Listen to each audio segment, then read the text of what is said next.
Les Congo AL News, première chaîne d'info. Vous avez parlé de Katumbi, candidat président. Madame, je vais vous dire une chose. Tel père, tel fils. Je corresponds à mon père. Mon père, c'est un scientifique, politicien. Je le suis, un scientifique politicien. Mais votre père avait un objectif qui est différent de tien. Était politicien. Quand on est politicien, on a l'ambition d'arriver quelque part. Mais toutes les ambitions ne sont pas les mêmes. Au moins déjà que je corresponds. Chacun a son but. Mon père, mon père m'a transmis ce qu'il avait. Même s'il n'a pas fini, mais il m'a transmis. Félix Tshisekedi, son père, était un ancien premier ministre, politicien. Félix aussi aujourd'hui veut être premier ministre, il est politicien. Jean-Pierre Bemba, son père était commerçant politicien. Jean-Pierre Bemba aussi pareil, commerçant politicien. Katumbi, son père était commerçant, il est commerçant. Mais aujourd'hui, il plonge dans la politique du Congo. Dokolo, son père, commerçant, aujourd'hui de politicien, Dokolo, la même chose. Tous ces gens, quand on regarde leurs origines, ils sont à moitié congolais. Je ne suis pas contre eux. Et tous ces gens ont tous des femmes étrangères. Je ne refuse pas. Aujourd'hui, je peux bien me marier à une étrangère, comme vous, comme un autre Congolais. Je ne suis pas contre. Mais lorsqu'on vous oblige une femme étrangère pour que vous arriviez au sommet de notre État, c'est là que cause problème. Katumbi a une nationalité douteuse. Ses origines causent problème aujourd'hui. On lui oblige une femme Tutsi. Ça veut dire que le fils à Katumbi demain serait le président du Congo. Je vois loin parce que j'ai une ambition pour ma nation. Je vais sécuriser mon pays, je vise loin. Je vois que demain le fils à Katumbi qui serait rwandais, Tutsi, tout comme encore son fils zambien avec sa femme zambienne, serait bien le président un jour au Congo. Monsieur Andreas, je peux vous interrompre pourquoi? Exactement, madame. Nous voyons ici en France. Je suis républicain humaniste. Je reconnais l'intérêt de l'autre et je le protège. Pourquoi? Lorsqu'on ne respecte pas l'intérêt de l'autre, ça crée une guerre. C'est là que moi je dis, je reconnais que les voisins, la communauté internationale a besoin du Congo pour avancer. Ben, nous avons un devoir de collaborer avec les autres pour l'épanouissement de notre planète. Mais au retour, nous devons avoir des normes aussi qui seront les nôtres, à laquelle, lorsque je serai président, notre assemblée mettra en place avec une nouvelle constitution pour protéger l'intérêt du Congo. Vous voyez, madame, c'est là que je dis, pour que ces gens viennent chez nous, il faudrait bien qu'il y ait des normes à laquelle ces gens respecteront. Donc moi, de mon côté, tant que président de la République, avec mon projet, ma vision sécuritaire pour sécuriser les Congos, parce qu'il y a une chose, dans ces projets sécuritaires, il y a sécurité de la scolarité, sécurité de l'instruction, parce que je dois envoyer les Congolais à l'école. Parce qu'ils doivent comprendre ce qui se passe chez nous. Ils doivent comprendre quand est-ce que nous serons agressés. Parce que nous voulons aussi arriver au moins même au 15e ou 17e siècle, parce que nous sommes qu'au 5e siècle au Congo. Qu'est-ce que moi je ferais? Je demanderais au G7 que les Congos doivent s'ajouter au G7 pour devenir le G8. Pourquoi? Parce que le monde a besoin du Congo largement. On ne peut pas se désintéresser du G7 au moment où le G7 s'intéresse du Congo pour l'évolution de notre planète. Avec moi, président, je serai exigeant. Si vous voulez exploiter les Congos, acceptez que les Congos siègent parmi les grands. Je dois faire du Congo ami des grandes puissances. Il faudrait que le Congo soit une puissance économique, une puissance sur l'environnement, parce que c'est nous qui protégeons notre planète. Oui, mais effectivement. Les Congo AL News, première chaîne d'info.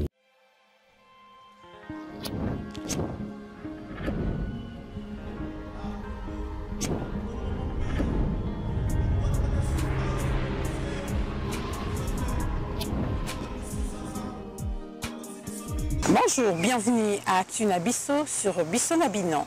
Aujourd'hui, nous recevons pour vous Andrian Snouzon, candidat aux élections présidentielles au Congo-Kinshasa. Bonjour, monsieur. Bonjour, madame Espérance. Quelle est votre mission? Quelle est votre vision? Candidat aux élections présidentielles en République démocratique du Congo, avez-vous rempli les critères possibles? Merci beaucoup, madame Espérance. Vous savez, avant ma naissance, j'ai existé. Mon âme traînait quelque part avec mon Dieu. J'ai sillonné la terre avec mon âme à côté. Par la suite, Dieu m'a dit, Andreas, je te renvoie sur terre. Je n'ai pas choisi d'être noir. Je n'ai pas choisi d'être congolais. Dieu m'a dit, va au Congo. je t'envoie pour sécuriser ce peuple. Et lorsque je suis arrivé sur terre, il a fallu bien que mon temps arrive un jour, et c'est maintenant. Je suis candidat pourquoi? J'ai une vision. Cette vision m'a été donnée, confiée, de sécuriser mon peuple. Ça, c'est le fil conducteur de ma vision. Sécuriser les Congos. Pourquoi je dis sécuriser les Congos? Parce que notre pays a été abandonné, ça fait un moment. Parce que nous n'avons personne pour sécuriser notre État. C'est pour ça, vous savez, quand vous avez une vision, il faudrait savoir comment accompagner votre vision. Lorsque je parle de la sécurité, à savoir que dans la sécurité, nous avons la sécurité économique. Nous avons la sécurité militaire pour sécuriser nos frontières.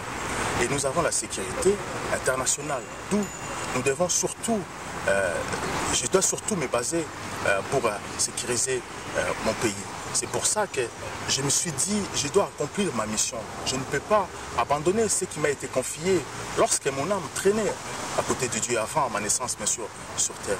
Vous demandez si j'ai rempli les critères. Bien sûr que j'ai rempli les critères. J'ai rempli les critères pour être candidat. C'est pour ça que je me suis annoncé en tant que candidat aux élections présidentielles de mon pays. Sinon, je ne serais pas candidat. Avez-vous, comment dirais-je, la caution de 100 000 $? Alors, la caution n'est pas un problème. Le problème, c'est d'abord avoir une vision. Et comment réaliser votre vision. Et j'aimerais bien même étaler ma vision dans cette émission si vous me laissez un peu du temps. Mais l'argent existe dans les poches des Congolais. L'argent existe en moi-même. Pour avoir 100 000 n'est pas un problème. L'objectif, c'est est-ce qu'Andrea, c'est la bonne personne? C'est ça peut-être qu'il faudrait peut-être me demander, parce que les Congolais attendent de moi quelque chose de très important. Parce qu'aujourd'hui, nous sommes abandonnés.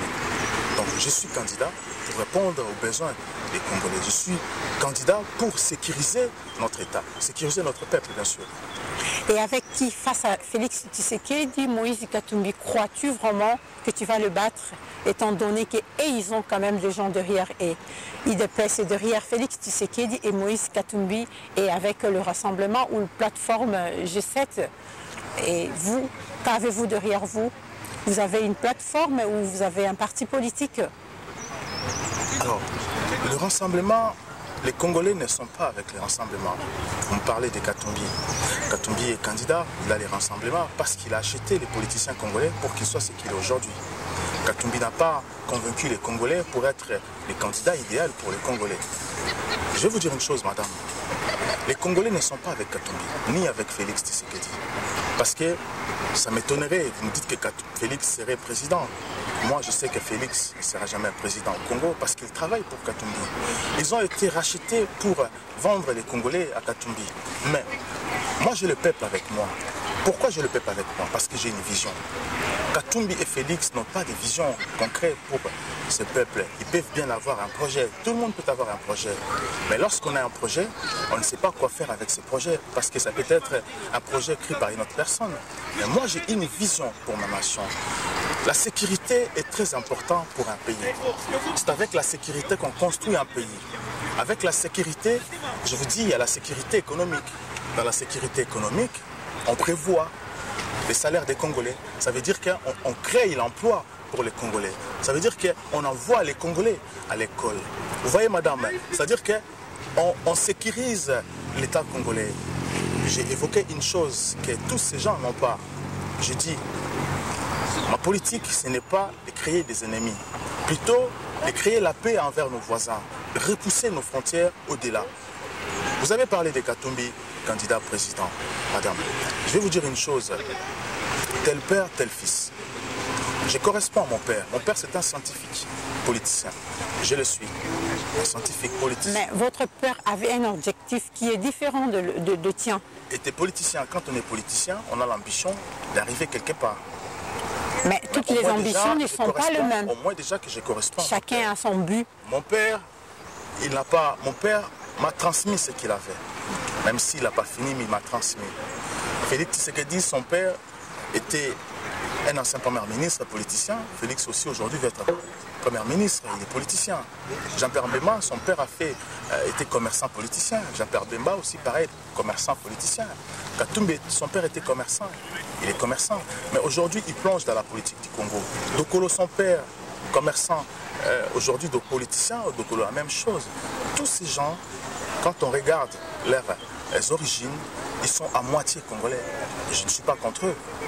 Et tous ces gens ont tous des femmes étrangères. Je ne refuse pas. Aujourd'hui, je peux bien me marier à une étrangère, comme vous, comme un autre Congolais. Je ne suis pas contre. Mais lorsqu'on vous oblige une femme étrangère pour que vous arriviez au sommet de notre État, c'est là que cause problème.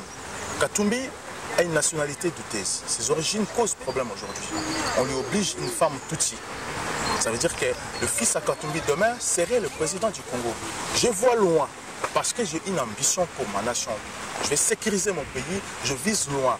Je vois que demain le fils à Katumbi qui serait rwandais, Tutsi, tout comme encore son fils zambien avec sa femme zambienne, serait bien le président un jour au Congo. Mais Monsieur Andreas, je peux vous interrompre pourquoi? Nous voyons ici en France, je ne vais pas te laisser parce que je vais te donner un exemple. On voit Sarkozy qui n'est pas d'origine française à 100%, mais il a quand même respecté et il a quand même, comment dirais-je, travaillé pour l'intérêt de la France.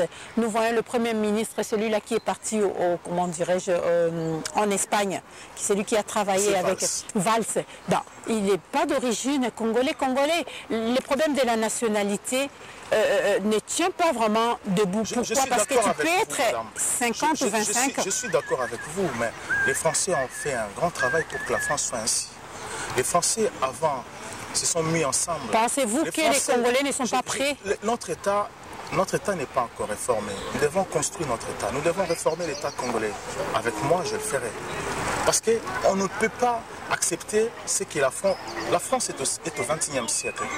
Nous sommes au 5e siècle. Il y a une différence. Il faudrait construire l'État congolais avec les humanistes, comme je le suis aujourd'hui. Il faudrait mettre les valeurs de l'homme et l'homme en avant. C'est ce que moi je pense. Je ne suis pas là pour se servir des Congolais. Mais c'est Katumbi ce qu'il a fait au Congo. Et très grave, il a vendu le minerai du Congo. Il a vendu les montagnes du Congo pour s'enrichir. A-t-il pensé à ces familles à qui appartenaient ces montagnes-là? A-t-il pensé à ces tribus qui appartenaient toutes ces richesses? Il a vendu parce qu'il avait besoin de le faire. Mais Katumbi a été préparé pour nous gérer. Parce que nous avons longtemps cédé notre place aux étrangers. Lorsqu'on se désengage à sa place politique ou à sa place qu'on devait occuper, les étrangers viendront nous occuper. Vous savez, madame, j'ai participé à une réunion secrète le jour de la mort de Etienne Tshisekedi. Les Congolais se sont réunis pour dire à Félix Tshisekedi, nous voulons trouver une solution pour récupérer ce pouvoir au Congo. Félix, on lui avait proposé de prendre la place de la Sansa pour aller aux élections, qu'il veille sur ce qui se passera aux élections. Félix avait dit une chose qui m'avait blessé. J'ai choisi Katumbi comme mon président et Numbi comme président du Sansa. Croyez-vous que Félix Tshisekedi est là pour l'intérêt des Congolais? Lorsque Félix va choisir quelqu'un qui veut détruire le peuple congolais, croyez-vous que moi je laisserai à la place à des personnes qui n'ont aucune vision pour diriger ma nation, alors que moi j'ai une vision pour les Congolais? Comment le voyez-vous qui n'a pas de vision, étant donné qu'on l'a élu? On l'a élu légalement au sein de l'UDPS. Je les ai consultés, ces gens-là. Je sais comment fonctionnent ces gens. On l'a élu parce qu'il a voulu être président. Ils ont fait ce qu'ils ont fait. Ça ne m'intéresse pas, c'est l'UDPS. Mais quand on regarde la gestion de l'UDPS, de son UDPS familial, il faut bien le dire, quand on regarde la gestion de son UDPS familial, on comprend bien que le Messie n'a aucune vision. Eh bien, récemment, Félix a dit nous devons avoir le pouvoir parce que l'UDPS n'a jamais été au pouvoir. Et l'UDPS, si je peux le dire en lingala, n'a beaucoup pembe. Quel UDPS vous parlez? On l'a suivi récemment là. Vous parlez de l'UDPS familial ou bien l'UDPS? Parce que les gens qui constituaient l'UDPS, les gens qui se sont battus avec l'UDPS, ne sont pas avec Félix. Parce que Félix a chassé tous les cadres de l'UDPS. Il a dit, nous avons besoin des combattants, mais pas des cadres. Il a chassé tous les cadres. On lui avait imposé des cadres dans l'UDPS par Katumbi. Parce qu'ils ont touché. Avez-vous de preuves, messieurs? J'ai dit, madame, j'étais avec eux. J'ai été avec ces gens-là. Je les ai compris. J'ai étudié, j'ai examiné la gestion, comment ces gens fonctionnent. Alors pourquoi avez-vous quitté ces gens-là? J'ai quitté parce que j'ai compris que ces gens nous ramèneront nulle part. Ils travaillent pour leurs intérêts. Observez l'atmosphère de notre nation aujourd'hui. Combien des intellectuels avons-nous au Congo aujourd'hui? Il y en a plusieurs. Il y en a plein. Mais observez ce qui se passe dans la classe politique congolaise. Croyez-vous que ceux qui sont aujourd'hui à l'affiche de la politique congolaise sont plus compétents que les Congolais? Croyez-vous qu'ils sont capables de conduire cette nation? Les Congo AL News, première chaîne d'info. Oui, récemment, M. Andreas, nous avons entendu lors du discours de Félix Tshisekedi, il a parlé le même langage que vous. Il va faire investir les étrangers et même leur donner la nationalité s'ils veulent pour venir investir dans notre nation. Donc c'est le même langage que M. Félix Tshisekedi. On n'a pas besoin, madame, de donner... Comment voulez-vous qu'on vous croie? Madame, on n'a pas besoin... Vu que vous reprenez le même langage. Ce n'est pas moi qui reprends le langage de Félix. C'est au contraire. Parce que moi, j'expliquais, j'ai parlé de ma vision. La plupart des politiciens aujourd'hui sont en train de prendre ce que j'ai dit, mais ils ne savent pas au juste ce que moi je suis, ce que je veux faire. On n'a pas besoin de donner de nationalité aux étrangers pour qu'ils viennent s'investir au Congo. En France, il y a bien des Américains, il y a des Allemands, même des Congolais qui s'investissent en France sans avoir la nationalité française. On ne donne pas la nationalité d'un pays à quiconque. Mais s'ils le veulent... La France, le Congo n'est pas comme d'autres pays. Le Congo, c'est un pays différent des autres pays. On ne peut pas comparer le Congo à n'importe quel pays parce que le monde a besoin du Congo. Pourquoi je dis le monde a besoin du Congo? Pour résoudre les problèmes du réchauffement climatique ou la pollution, on a bien besoin du Congo. Effectivement. Pour résoudre les problèmes, pour que le monde avance scientifiquement, on a besoin du Congo, du sol du Congo. Avec la technologie. En automobile, aéronautique, voilà. Aéronautique, exactement, madame. C'est pour ça que moi je dis, on n'a pas besoin de donner la nationalité à ces gens. Il faudrait créer une politique qui attire les étrangers à venir s'investir chez nous. Et ta politique, tu ne donneras pas, même s'ils en veulent ou même s'ils demandent la nationalité. Lorsque vous avez un séjour de vivre au Congo, pourquoi vous devez être Congolais?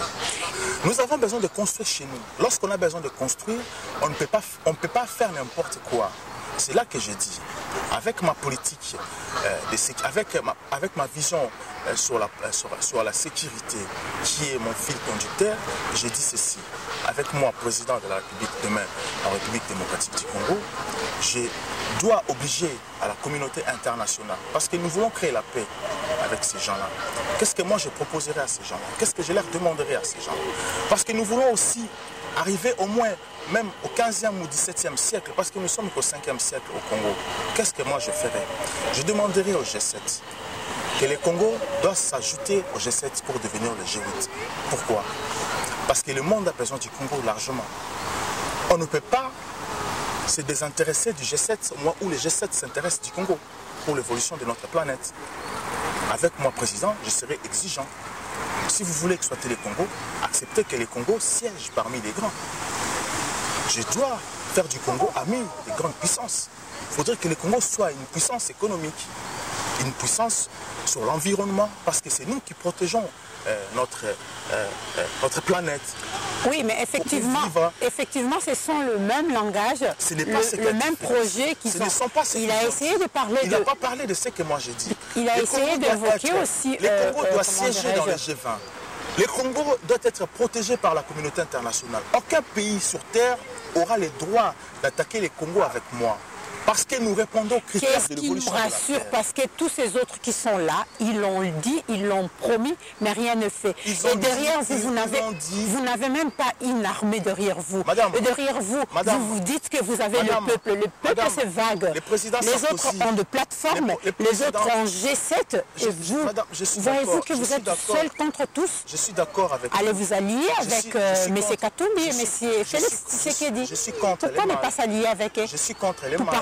Vos visions. Je vais vous dire une chose, madame.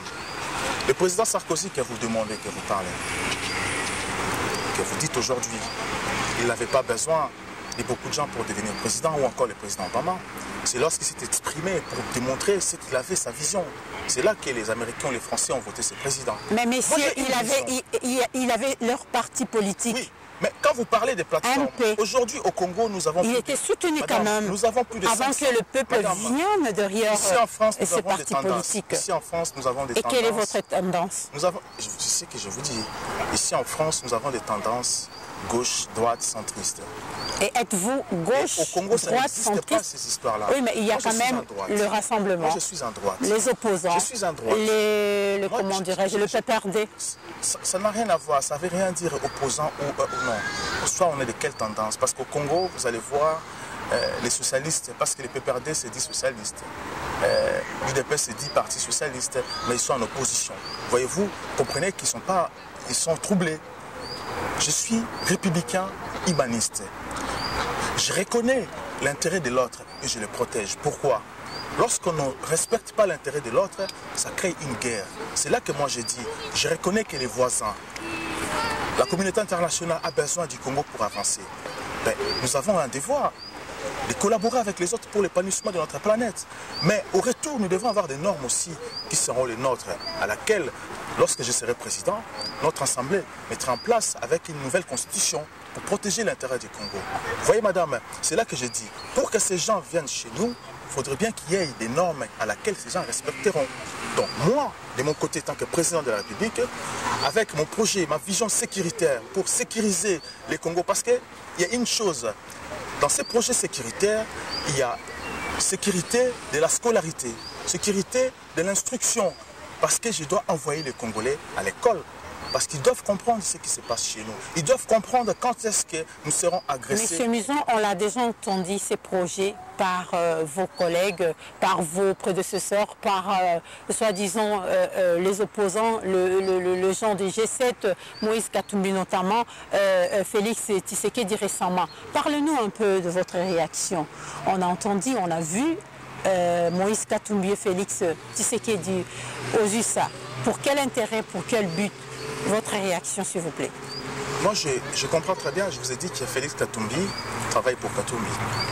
Félix Tshisekedi a bien dit, nous a dit en privé qu'il travaillait pour Katumbi comme son président. Katumbi a été préparé pour être président au Congo, ça fait bien longtemps. Katumbi va prendre le pouvoir au Congo parce que nous sommes aveugles, parce que nous ne voulons pas voir. Et Katumbi lui-même est aveugle. Écoutez le discours de Katumbi. Écoutez Félix quand il parle et Katumbi quand il parle. On sent très bien qu'il y a un vide dans les projets de ce monsieur. On sent très bien que le Congo est pris en otage. Ils sont en train de circuler partout en représentant les Congolais, comme s'ils étaient leaders des Congolais. Mais quand on les écoute très bien, on comprend que nous avons un problème. Je ne peux pas me cacher, laisser ma place ou laisser la place aux Congolais qui croient en moi d'être pris en otage par les Katumbi. J'ai expliqué, madame, j'ai dit ceci. Tel père, tel fils. On n'a pas construit le Congo. On n'a pas créé les Congo, pardon, pour que les Congolais dirigent ces pays. On a créé les Congo justement pour que les étrangers nous dirigent. Le Congo est un pays tellement métissé, qu'on ne sait pas qui est qui. On ne sait pas qui est Congolais, qui n'est pas Congolais. Et parlant de cela, la plupart de ces politiciens que vous citez, madame, aujourd'hui, ils ont tous des origines moitié congolais, moitié étrangers. Mais pourquoi vont-ils encore se marier avec des étrangères? Pourquoi on leur impose aussi des femmes étrangères? Allez-y comprendre, ça n'engage que vous. Je ne refuse pas, on peut être étranger et servir une nation. Je vous ai entendu parler, voilà, mais oui, j'ai évoqué Sarkozy là pour dire que cela n'a rien à voir. Parce que la France est au XXIe siècle. Si on vote pour le président Sarkozy, parce que la France a fait un énorme travail. Et car l'Italienne est une partie. Donc cela n'a pas dérangé. La France cela n'a rien empêché que Sarkozy soit à la tête de la France. Madame, la France est au XXIe siècle. Nous sommes au 5e siècle. Il faudrait bien arriver au 20e siècle. Mais pour en arriver, il faudrait bien créer une politique sécuritaire. Donc, je suis porteur, madame, aujourd'hui.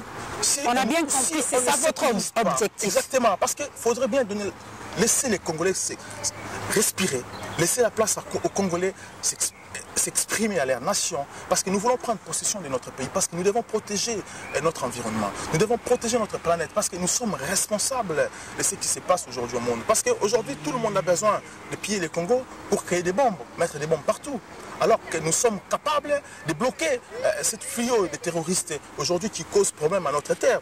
C'est pour ça que moi allez-vous sans armée, c'est pour ça que sans le moyen, comment prétendez-vous arriver? Madame, je ne suis pas là pour monter un coup d'État. Je suis là pour aller aux élections, être président. Parce qu'il faudrait faire fonctionner nos institutions pour être président. Lorsqu'on monte un coup d'État, on devient un président par un coup d'État, ça veut dire qu'on n'aime pas sa nation. Ça veut dire qu'on a besoin de mettre certaines choses en difficulté. Le Congo a besoin de se construire. Et nous devons respecter nos institutions et changer notre constitution par les vrais Congolais. Parce que les Congolais ont besoin d'écrire leur constitution. Les Congo à El News, première chaîne d'info. Nous sommes avec Andreas, candidat aux élections présidentielles, qui a répondu à nos questions. Il a essayé de parler de sa vision. Il se penche plus sur la sécurité au Congo. Mais, M. Andreas, vos collègues, vos prédécesseurs nous ont bien répété sécurité, sécurité. Mais nous voyons le Congo là où il est, avec 9 pays frontaliers, il n'y a que de pourriture, il n'y a que de, comment dirais-je en lingala, madoussou, tout peut entrer au Congo, tout peut sortir comme ils veulent. Je ne sais pas avec quels moyens arriverez-vous à résoudre ce problème sécuritaire avec ce 9 pays frontaliers du Congo. Madame, nos anciens politiciens ont eu des projets. Moi, je ne condamne pas, je n'insulte pas. Mais moi, je parle en fonction de ce que nous vivons au Congo. On peut avoir un projet, peu importe des projets. Mais lorsqu'on n'a pas une vision, on n'arrivera pas à résoudre. Il faut avoir de moyens. J'arriverai, madame, à votre question. Moi, je parle de la sécurité. Il faudrait savoir une chose. Nous avons le bassin du Congo avec ses voisins. Dans le bassin du Congo, il y a des pays qui existent. Moi, vous devez savoir que dans chaque pays autour du Congo, les premières immigrations, ce sont des Congolais. Il faudrait suivre ces Congolais où ils sont pour les protéger. Parce que si on ne protège pas ces Congolais là-bas, ces Congolais seront maltraités là-bas. Ils n'iront pas loin. Et c'est notre devoir de le faire. C'est pour ça que moi je dis, pour vivre en harmonie avec nos voisins, sécuriser chez nous, que faudrait-il faire? Je prends seulement l'exemple du Rwanda. Le Rwanda aujourd'hui qui nous pose problème. Mais ce n'est pas les Rwandais qui nous posent problème, plutôt les individus. C'est la politique. Parce que notre diplomatie n'est pas bonne. Mais je dis ceci, madame. Avec moi, si les frontières du Congo se limitent au Rwanda, moi je délimiterai ces frontières du Rwanda, je le mets après le Rwanda. Pourquoi je le fais? Le Congo aujourd'hui a plus de 120 millions d'habitants. L'armée du Congo doit avoir au moins 12 millions d'hommes. Pourquoi 12 millions d'hommes? Et qu'est-ce que je ferai avec ces 12 millions d'hommes? Ces 12 millions d'hommes vont sécuriser l'intérieur de notre pays. Et je mettrai en place au moins plus d'1 million d'hommes qui seront après les frontières de nos pays voisins pour aller sécuriser l'extérieur de nos frontières, l'extérieur de ces pays-là, afin de comprendre qui attaquera les Congo. Mais en complicité avec la communauté internationale, parce que j'ai dit, j'obligerai la communauté internationale d'accepter les Congo étant que pays membre du G8, parce que nous contribuons pour la croissance de notre planète. Vous comprenez, madame? Parce qu'aucun pays aura le droit d'attaquer les Congo. Parce que nous faisons évoluer notre planète. Comment pouvez-vous attaquer le pays? Oui, messieurs, l'avenir nous donnera raison. Avec tout ce qui se passe, vous croyez que la communauté internationale ne voit pas? La communauté internationale... Avec toutes ces agressions, avec toutes ces fausses communes que nous vivons au Congo, avec toutes ces tueries à Benaka-Sampou, avec tout ce qui se passe, croyez-vous que lorsque vous serez président de la République, la communauté internationale va appliquer quelque chose? Madame, là, pourquoi il ne le fait pas? Madame, je vous dis une chose. Les Occidentaux, j'ai vécu avec les Occidentaux, j'ai eu la chance de côtoyer les cadres français, des politiciens. Pourquoi seulement vous et pas les autres? Ils vous donneront cette confiance seulement comme ça. Je sais comment l'homme blanc fonctionne. J'ai vécu avec eux. Ils m'ont pris, à un moment donné, ils m'ont pris. Il y en a un qui m'a adopté, une cadre française qui m'a adopté, qui vient d'une famille bourgeoise. J'ai compris comment fonctionnent les Occidentaux. Les Occidentaux, lorsque vous ne réclamez pas vos droits, on ne vous les donne pas. On vous dit, madame, le dire qui est là est à vous. Si on ne vous le dit pas, mais si vous ne réclamez pas, on ne vous les donnera pas. Il faudrait savoir ces droits. La communauté internationale ne sont pas nos ennemis. C'est parce que nous ne savons pas se défendre. C'est parce que nous n'avons pas compris c'est quoi la sécurité. Tout c'est fait par la sécurité.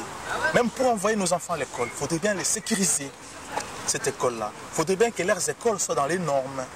Il faudrait créer une sécurité qui prévoit tout aux Congolais. Sécuriser l'emploi des Congolais. Vous voyez, il n'y a que le mot sécurité qui sort. y a que des mots sécurité qui revient à chaque fois.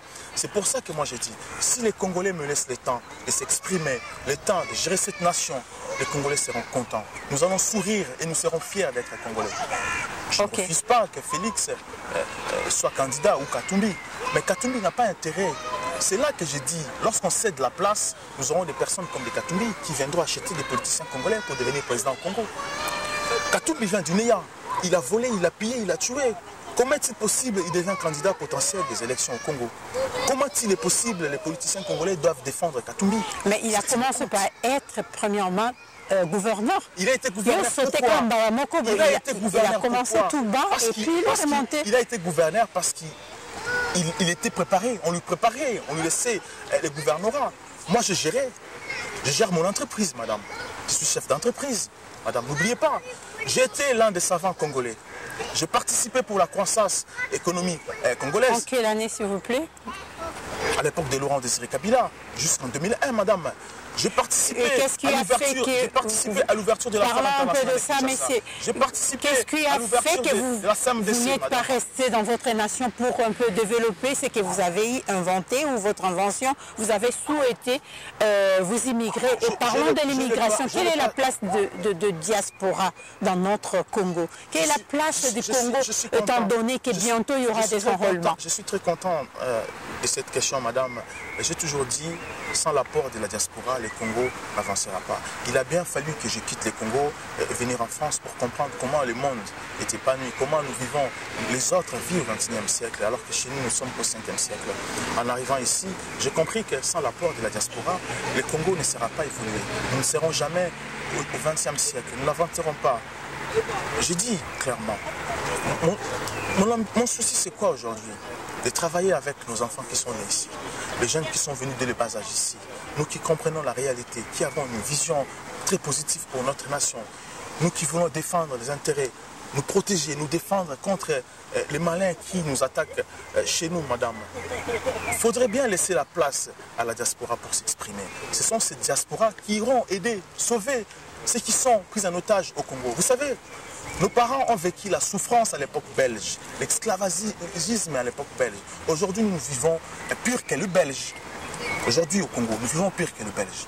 Alors que bientôt, ils vont enrôler les Congolais à la diaspora. Moi, j'attends qu'ils viennent enrôler les Congolais. Parce que c'est notre devoir d'enrôler les Congolais. Et pensez-vous que cette diaspora sera derrière vous? Quel rapport avez-vous avec cette diaspora congolaise? Je suis avec eux. Nous sommes, vous savez, madame, il y a des gens à laquelle nous communiquons dans les pensées. On n'est pas seulement obligé de communiquer avec quelqu'un parce qu'on se voit. Lorsque je réfléchis, ma réflexion va au cerveau d'une autre personne, il capte. Moi, pareil, pour moi aussi. Mais lorsque je m'exprime comme ça, il y a des Congolais qui se disent, nous avons la chance d'avoir Andreas comme candidat aux élections. Au moins, il comprend qui est Congolais, qui ne l'est pas. Il comprend où est la place des Congolais. Madame, vous avez des enfants, vous avez des familles à Kinshasa. Combien de fois avez-vous envoyé l'argent au Congo pour soutenir vos amis, votre famille? Quand est-ce que vous mettrez cet argent à l'épargne pour vos enfants ici? Vous avez les droits et les devoirs d'aider vos enfants aussi, pareil que moi. Alors quand allons-nous arrêter d'envoyer l'argent à Kinshasa? Au moment où ces gens ont profité de la richesse, de l'argent des contribuables congolais pour jouir avec ici en Europe. Au lieu d'aller à l'école, au lieu de travailler, ils ont voulu jouir de ça. Et aujourd'hui, pour être nos candidats aux élections, croyez-vous que moi je laisserai ma place à ces gens? Quelle réaction pourriez-vous faire comprendre à la diaspora qui vous soutienne? Quelle promesse pourrez-vous tenir pendant les élections de 2018? Est-ce que donnera-vous une promesse d'enrôlement à cette diaspora qui attendent longtemps de participer aux élections au Congo-Kinshasa? Je demanderai, madame, vous savez, j'étais parmi les premières personnes à réclamer les droits de vote de la diaspora, les Congolais qui vivent, des expatriés congolais. J'étais l'un des premiers qui réclamait ces droits aux autorités congolaises parce que je leur disais, vous n'êtes pas notre président, notre premier ministre, nos députés, parce que vous nous avez exclus. Alors qu'il y a une loi qui nous oblige de voter, une loi qui demande aux Congolais expatriés de voter, de présenter ses candidats. Nous avons été exclus, pourquoi? Parce qu'ils avaient compris que nous sommes éveillés. Nous avons un grand projet, une grande vision pour cette nation. C'est pour ça que l'opposition est là. Ceux qui sont au pouvoir nous ont exclus à ce qui se passe au Congo. Moi, je demanderai à mes frères qui sont ici dans la diaspora avec moi d'aller s'enrôler. Et de présenter des candidats à la députation pour notre pays. Avec quel logiciel, quand on entend Félix qui nous dit il faut changer cette machine, il faut changer le logiciel, la machine à tricherie, croyez-vous qu'ils vont respecter? Croyez-vous que... comment pourrais-je dire, croyez-vous qu'il y aura la clarté, la véracité? Je dis que le Congo est au 5e siècle. On a vu en 2006 avec Jean-Pierre Bemba, même scénario. On a vu avec Étienne Tshisekedi, même scénario. Croyez-vous qu'en 2018, ça ne sera pas le cas? Madame, je dis une chose. Nous sommes au 5e siècle. Il faudrait bien que Joseph Kabila quitte le pouvoir. Aujourd'hui, si nous refusons ces élections, nous refusons les élections, Kabila deviendra dictateur. Il restera au pouvoir. Quelle magie allez-vous faire pour chasser Joseph Kabila? Ça fait 16 ans qu'il est au pouvoir. Mais il ne restera pas éternellement. Parlons de ça. On a vu Mobutu, on a vu le feu maréchal, 32 ans au pouvoir, mais il a fini par partir. Mais qu'a-t-il fait de 32 ans? Il a détruit des générations. Ils nous ont abouti, Mobutu a abouti des Congolais. Nous le voyons ici dans la diaspora, nous le voyons à Kinshasa. Quel souvenir avez-vous par rapport comment dirais-je, au gouvernement du Impère? Comme on est au mois de mai, je profite de vous demander. Je vais vous dire, madame, tout ce que Mobutu a construit est inachevé. Il a commencé quelque chose sans le finir. Je prends le cas du monument de l'échangeur de Limete, Lumumba. Statue de Lumumba, l'échangeur de Limete Lemba. Ce n'est pas entretenu, ça peut tomber un jour au lendemain et tuer les Congolais. Et que direz-vous du stade Camagnola et stade de Martyr? Et que direz-vous par rapport au pont Maréchal? Inachevé, parce qu'au pont Maréchal, j'ai été plusieurs fois. J'ai passé mon temps dans la ville de Matadi où j'ai fréquenté. Et qu'est-ce que Kabila a fait concrètement? J'ai fréquenté au collège de Temboa. Et qu'est-ce que Kabila? J'attends rien de Joseph Kabila parce que j'ai dit une chose. Et que ferez-vous de Joseph Kabila une fois élu aux élections? Je vous ai dit, on nous a imposé Joseph Kabila parce qu'on ne l'avait pas choisi. Je ne veux pas que cela se répète encore au Congo. Parce que nous voulons une alternance dans la paix, en amiable, à laquelle, lorsque je suis président de la République démocratique du Congo. Alternance avec la personne qui a tué? Lorsqu'il y a élection, c'est l'alternance. En amiable. Donc, selon vous, messieurs Mouzon, vous passerez les élections avec Kabila. Kabila n'est pas candidat. Kabila n'est pas candidat. Qu'est-ce qu'il prépare comme dauphin? Il faudrait bien lui poser la question. J'aimerais même bien. Moi, j'aimerais même bien. Vous êtes candidat, vous ne savez pas vos adversaires? Madame, j'aimerais même bien, parce que jusqu'à présent, la majorité présidentielle n'a pas présenté son dauphin. Donc, je ne peux pas dire que c'est un tel, alors qu'ils n'ont jamais présenté officiellement leur dauphin. Donc, j'attends que la majorité présente son dauphin. Je demanderai même à la majorité présidentielle de me choisir comme dauphin. J'aimerais bien, parce que nous avons besoin de récupérer notre pays. Lorsqu'on cède notre place, qui prendra notre place? Ce sont les étrangers, ce sont les Katumbi, les personnes mal intentionnées qui ont besoin de piller notre nation, qui ont besoin de nous tuer.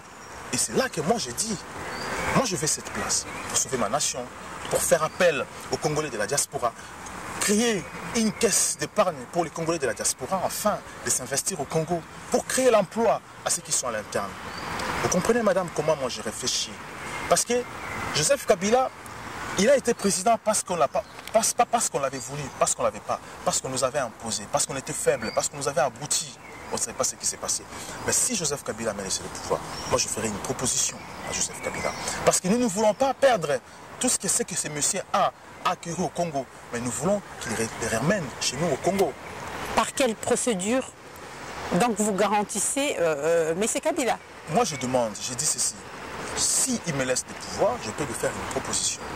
Je suis clair. Ok, vous avez suivi M. Mouzon. Si Kabila lui laisse le pouvoir, il va lui garantir sa sécurité. Monsieur, quelque chose d'intéressant. C'est vous qui le dites.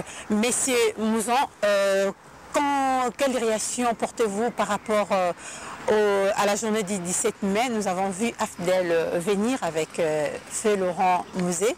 Les Kadoko sont venus. Comme on est au mois de mai, quelle est votre réaction par rapport à cet événement? Aujourd'hui, Ça fait partie de notre histoire. L'AFDEL aujourd'hui s'est transformé au M23 et ADF Nalu. Ce sont des personnes qui nous ont causé du tort aujourd'hui, qui ont utilisé les Congolais pour nous tuer, nous assassiner. C'est pour ça qu'aujourd'hui, l'Angola va nous imposer un président. Les Gabon, le Tchad, le Rwanda, Ouganda, Burundi, l'Afrique du Sud, l'Angola, la Tanzanie.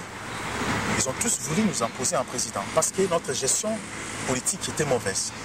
Parce qu'on n'a pas eu de bonnes personnes pour sécuriser la vie des Congolais. C'est pour ça que nous avons vécu cet événement du 17 mai. Mais le 17 mai, moi je vais les transformer à une date événementielle, une date qui va réparer les troubles qui ont fait nos politiciens à l'époque des années 60 après l'indépendance. Donc, si je suis candidat présidentiel, candidat président de la République démocratique du Congo, la date du 7 mai sera une date à laquelle nous penserons à nos morts qui ont été tués lorsque les étrangers nous ont envahis pour nous prendre en otage, par exemple. Et la date du 20 mai, voilà. manifester des scellés avec promulgation de impair. Alors, tout ça, vous l'effacez. J'efface rien, mais c'est à réfléchir. Ça fait partie de l'histoire. C'est pas moi qui réfléchis. On ne peut pas effacer l'histoire, mais ce n'est pas moi de réfléchir. Ça, ce sont des choses que les Congolais ont fait. Je laisserai à l'Assemblée de réfléchir sur ça. Parce que je dis que les Congolais écriront eux-mêmes leur histoire et leur constitution. Et parti unique, c'est un bon souvenir, non? C'était pour nous mater. C'était pour nous détruire. On n'a pas laissé les Congolais s'exprimer. C'est pour ça que je dis qu'ils ont abruti les Congolais. Donc, je ne vois pas, je ne suis pas un dictateur, madame. Je laisse la place aux autres de se défendre. Tout ce qui est interne, je laisserai la place aux Congolais. Et ferez-vous combien de mandats? Ferez-vous combien de mandats comme vous dites que vous ne serez pas dictateur? Le mandat que je ferai, c'est à la Constitution de définir le mandat. Ce n'est pas moi. Moi, lorsque j'arrive, je pousserai les Congolais à écrire une constitution sécuritaire qui protège les intérêts du Congo, qui envoie les Congolais obligatoirement à l'école, dès l'enfance jusqu'à l'âge adulte, et aux Congolais de travailler. C'est là que je dis, c'est aux Congolais qui définiront combien de mandats je ferai. Ce n'est pas moi. Je ne suis pas un dictateur. Ok, c'est aux Congolais de définir le mandat que M. Mouzon va faire si une fois il est élu à la présidence de la République démocratique du Congo. C'était un plaisir de vous recevoir. Nous vous disons merci. Je ne sais pas si vous avez un autre mot avant qu'on finisse cette émission. Je demanderai juste aux Congolais de savoir, l'excellence est une obligation pour le Congo. Croyez en moi parce que je suis le candidat idéal pour la nation. Je serai le président idéal. Moi, président de la République, mon fil conducteur, c'est la sécurité. Pourquoi? Parce que je n'ai pas choisi d'être congolais. Mon Dieu m'a mis sur terre, noir, congolais, parce que j'avais un devoir de protéger ma nation, de protéger mon peuple. Parce que si je ne le fais pas, peut-être que je ne sais pas où je serai demain après ma mort. Je veux que le Congo soit grand. Je veux que le Congo siège dans le G7. Je veux que le Congo siège dans le G20. Parce qu'on ne peut pas accepter que le Congo soit exploité sans que nous voyons comment et nous saurons comment, pourquoi on exploite notre pays. C'est pour ça que je demanderai aux Congolais de croire en moi. La diaspora, nous avons un devoir. Nous avons un devoir d'aller soutenir ceux qui sont tombés au Congo. C'est pour ça que je dis, soyez avec moi. Ensemble, nous irons construire le Congo. L'excellence est une obligation pour le Congo. Merci beaucoup, madame. C'est moi qui vous remercie d'avoir répondu. Et puis, bonne chance. Merci beaucoup. Oui, merci à vous tous qui a suivi Atunabiso sur Bissonabino. Nous venons de faire un entretien avec Messier Mouzon. Et pour ceux qui ne comprennent pas Lingala, topesi bino mbote bino nyonso bolandaki biso na nzela na biso na bino lelo toyambaki bongo ndeko Messier Andreas Mouzon oyo azali bongo candidat na présidence ya République démocratique du Congo bongo yazali mwana mboka tolobelaki bongo makambo etali mission na ye tolobelaki ezali objectif na ye par rapport ya candidature na ye bino moko bolandi awa totikali bongo na branché na biso na bino et tolobelaki lisusu makambo ya sécurité bozala toujours branché, abonnez-vous pour que boyeba suite ya message au tolobeli nande konabiso au ezali monsieur Andreas Mouzon. Totombeli bino ba bonne journée et puis restez branchés. Au revoir, bye bye. Les Congo AL News, première chaîne d'info.